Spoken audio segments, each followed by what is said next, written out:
Karena anugerah-Mu kami hidup Tuhan. Karena salib-Mu menjadi karya terbaik buat kami. Pagi ini kami bersyukur kami boleh bangun kembali di hari ini dengan kesehatan, dengan kebaikan-Mu yang luar biasa. Kami mencintai Engkau, kami mengasihi Engkau Tuhan. Terima kasih, terima kasih.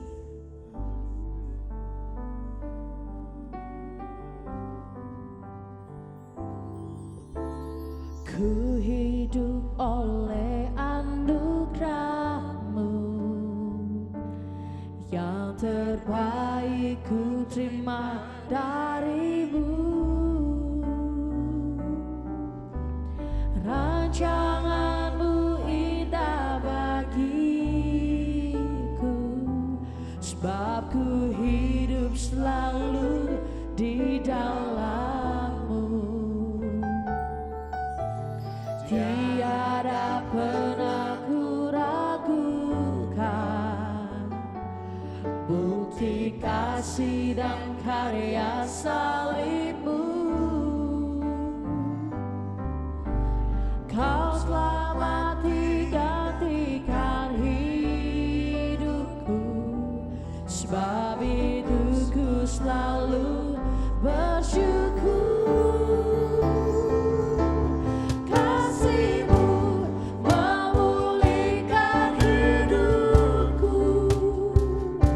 Kuasa-Mu membangkitkan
Kau perlindunganku,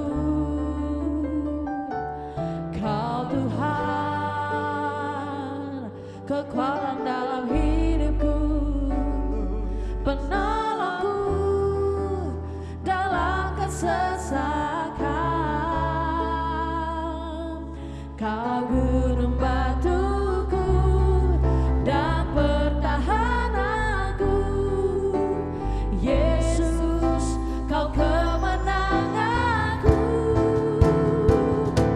Yesus, padamu ku berseru, Kaulah penyelamatku, terpujilah Kau Tuhanku. Mulutku memuji namamu, sepanjang umur hidupku, terpujilah Kau Tuhanku di atas segalanya. Sekali lagi katakan, Kau Tuhan, Kau Tuhan, penolong dalam hidupku. Ku percaya hanya kepadamu. Kau pegang tanganku dan tuntun langkahku, Yesus, Kau perlindunganku.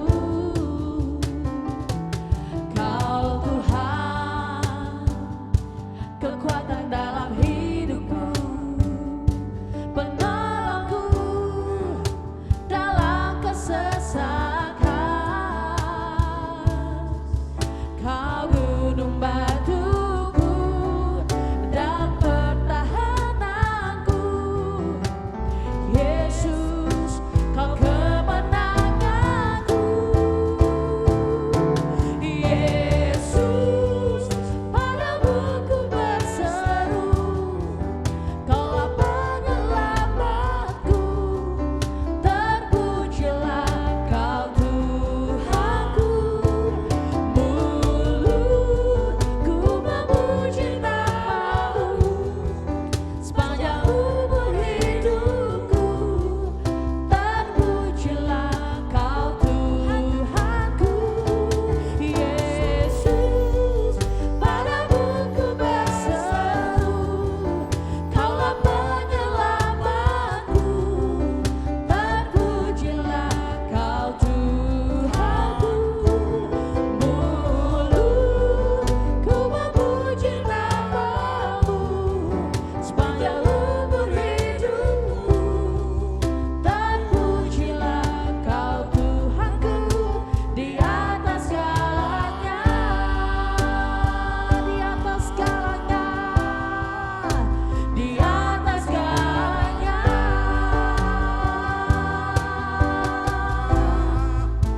di atas segalanya.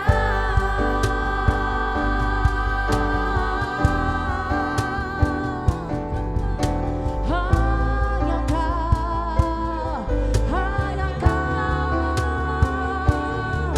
sumber kekuatan kami, penghiburan kami di dalam kesesakan, pertolonganmu yang ajaib. Kami bersyukur.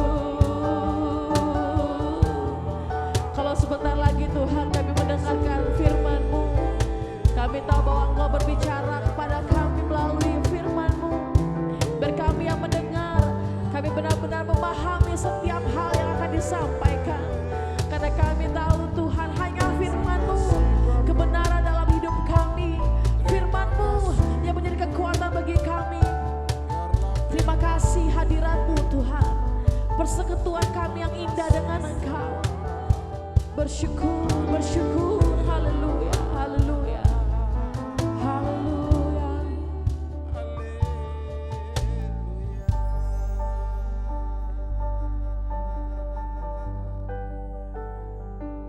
Terima kasih Bapa, terima kasih Tuhan. Amin.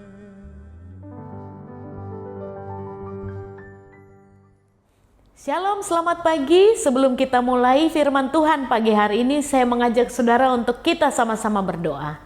Terima kasih Tuhan untuk hari yang baru, semangat yang baru, gairah yang baru di dalam Engkau. Kami tahu bahwa hari ini adalah harinya Tuhan, hari kami melihat janji Tuhan tergenapi dalam hidup kami. Kini saatnya kami akan merenungkan firman-Mu, biar perkataan firman yang berkuasa itu mengubahkan hidup kami. Terima kasih Bapa, dalam nama Yesus kami siap. Haleluya, amin. Saudara, hari ini saya akan memberi tema dari renungan pagi ini tentang kuasa perkataan. Mari kita buka sama-sama firman Tuhan, Amsal 18 ayat 21. Hidup dan mati dikuasai lidah. Siapa suka menggemakannya akan memakan buahnya.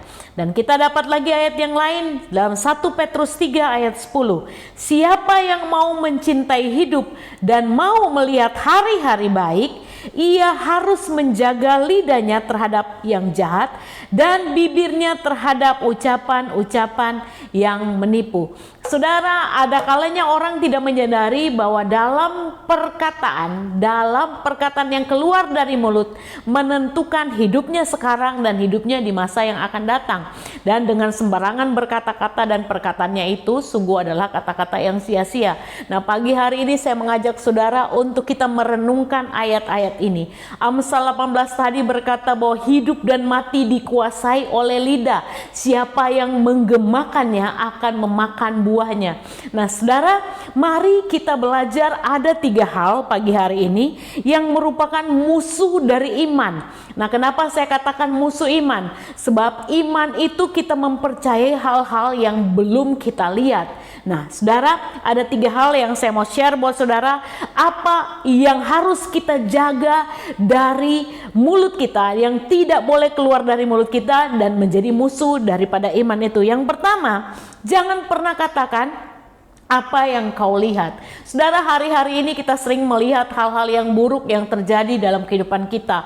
Misalnya keadaan ekonomi yang sulit, kejahatan di mana-mana. Kita sering memperkatakan hal-hal yang membuat hati kita dan orang-orang di sekitar kita menjadi pesimis akan kehidupan ini. Sehingga yang terjadi kita jadi malas untuk berusaha, malas untuk berjuang lagi kepada kehidupan yang lebih baik.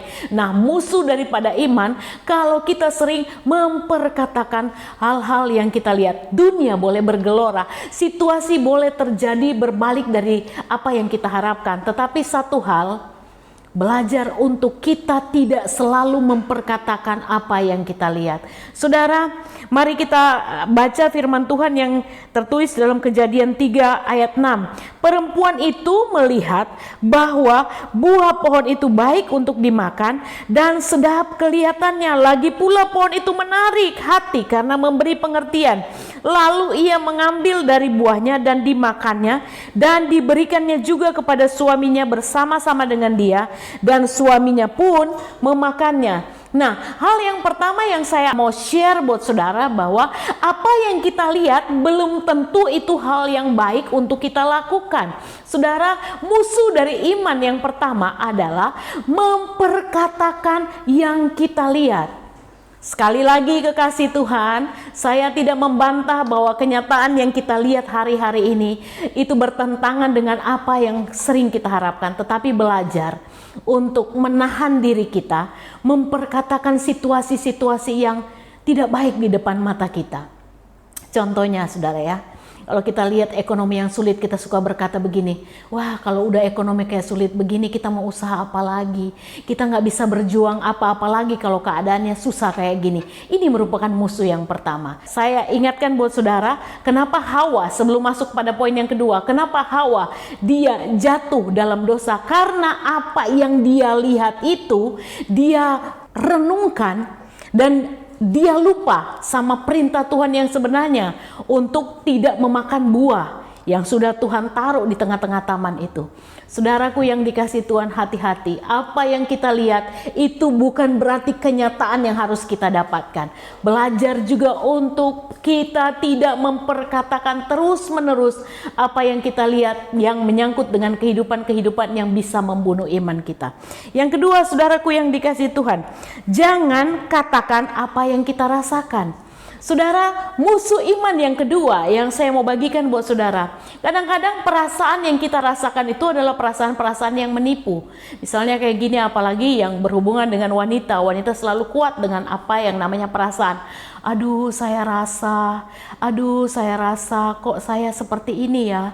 Saya rasa kok kayaknya saya nggak mampu ya, saya rasa. Nah, ini merupakan musuh, pembunuh iman yang nomor 2. Kalau kita sering memperkatakan apa yang kita rasakan, itu akan membuat iman kita menjadi lemah dan kita tidak bisa melihat apa yang menjadi bagian kita dalam janji Tuhan.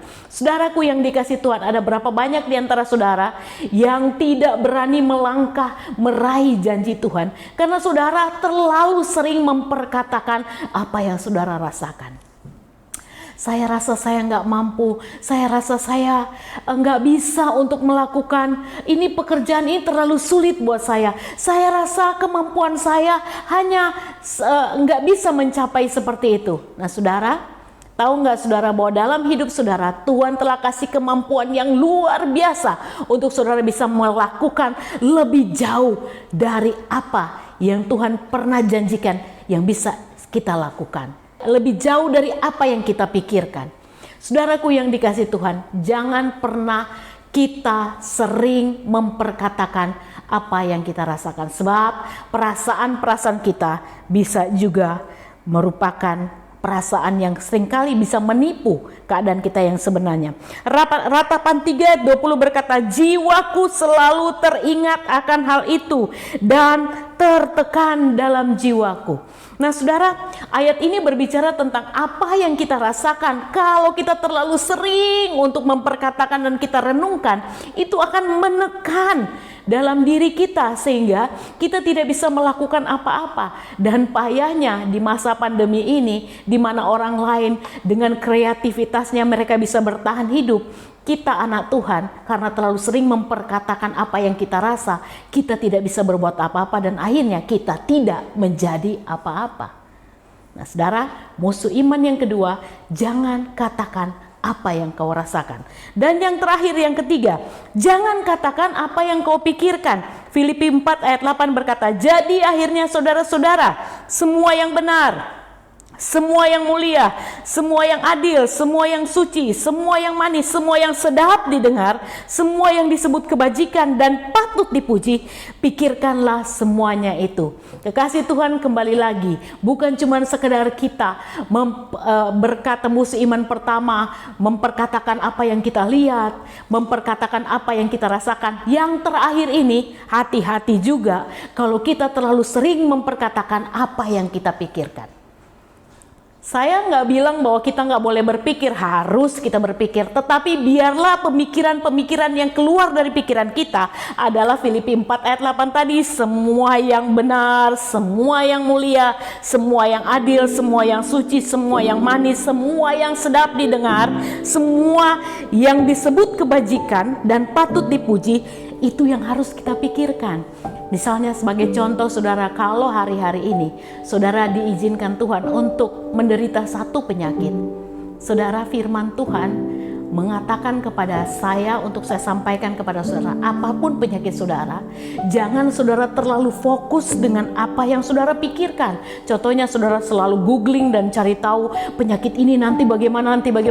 Saudara, apa yang saudara pikirkan itu akan menjadi pembunuh iman saudara. Tetapi ketika saudara Tuhan izinkan mengalami sakit, nah mari saudara pikirkan apa yang benar, apa yang mulia. Apa yang benar, apa yang mulia itu maksudnya gimana? Maksudnya begini saudara, mari saudara renungkan bahwa semua penyakit yang Tuhan izinkan terjadi tidak mendatangkan maut, tetapi mendatangkan kemuliaan Allah terjadi dalam kehidupan saudara. Saudara ingat apa yang dialami oleh Maria, Marta, dan Lazarus ketika Marta dan Maria memberitahu bahwa Lazarus telah meninggal. Tahu nggak apa yang Tuhan sampaikan? Bahwa penyakit apapun tidak mendatangkan maut, tetapi mendatangkan kemuliaan bagi nama Tuhan. Ini yang saya maksudkan dengan cara berpikir yang tidak membunuh iman kita. Saya tahu bahwa hari-hari ini kenyataan bahwa kita sedang mengalami masa sulit. Tapi mari kita belajar berpikir seperti yang firman Tuhan katakan dalam Filipi tadi. Semua yang benar, semua yang mulia, semua yang patut dipuji, itu yang kita pikirkan. Kalau hari-hari ini saudara sedang diizinkan mengalami masalah-masalah dalam rumah tangga, belajar juga untuk memikirkan hal yang mulia, hal yang benar, hal yang manis, hal yang sedap didengar. Jangan yang saudara pikirkan hanya kelemahan pasangan. Jangan saudara renungkan yang saudara rasakan dan saudara pikirkan, yang saudara lihat itu yang keluar dari mulut saudara. Tetapi belajar untuk merenungkan kembali semua yang baik, semua yang benar, semua yang mulia, semua yang patut dipuji.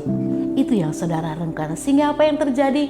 Sehingga apa yang menjadi janji Tuhan, rumah tangga yang penuh sukacita, rumah tangga yang selalu ada anggur yang manis, dan saudara akan mengalami dan menjadi bagian di tengah-tengah kehidupan saudara. Doa pagi ini sangat simpel. Belajar 3 musuh iman. Yang pertama, kalau saudara pengen menjaga hidup saudara, supaya hidup saudara sungguh-sungguh menjadi hidup yang menikmati hari-harinya Tuhan, belajar untuk tidak selalu memperkatakan apa yang saudara lihat.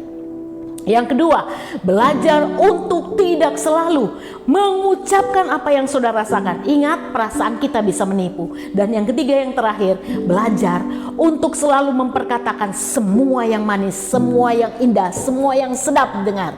Dan jauhkan perkataan-perkataan yang hanya berdasarkan pikiran manusia kita sendiri. Amin firman Tuhan. Tuhan Yesus memberkati. Mari kita berdoa. Bapak, terima kasih untuk hari ini. Terima kasih untuk kesempatan yang baik, hari yang indah. Kami percaya biar perkataan firman ini bukan cuma sekedar kami dengar, tetapi menjadi transformasi yang luar biasa untuk setiap kehidupan jemaat yang mendengarkan firman ini. Bukan hanya terjadi perpindahan informasi, tetapi keubahan hidup terjadi.